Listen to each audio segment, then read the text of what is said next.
Let us take a look at the types of patience we have. There are three major types of sabr that we as Muslimin are taught. The first is the endurance required in order to fulfill the commands of Allah subhanahu wa ta'ala. The second is the restraint required in order to abstain from the prohibitions of Allah subhanahu wa ta'ala. And the third is the acceptance of the decree of the Almighty when calamity comes in our direction. So these are the three types of patience. A lot of people think that only the third one is known as sabr.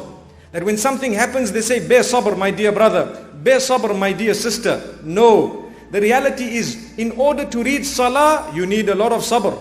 You need to really endure the cold water, possibly the time, or you need to give up your sleep.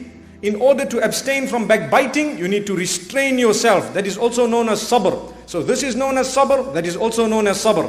And in order to accept the decree of Allah Almighty, that is also known as sabr, when you can be happy with whatever Allah has decreed.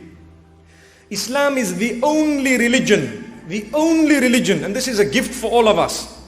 Islam is the only religion that makes it necessary as a condition of belief. If you would like to be a Muslim, that you need to declare that I bear witness and I believe firmly that good and bad fate is from the Almighty.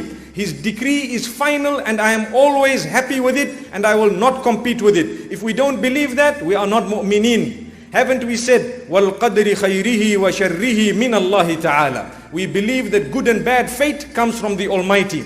So Islam helps us to live because this whole life is a test. Allah subhanahu wa ta'ala promises us that He will test us. And already in advance we have declared that we will never compete with the decree of the Almighty. We believe that He is in command. We will play our role and the rest we will leave in the hands of the Almighty. Whatever He then decides to do, we will surrender to it. May Allah subhanahu wa ta'ala never make us from those who question His decree and who question His power and His independence and the fact that He is in supreme control.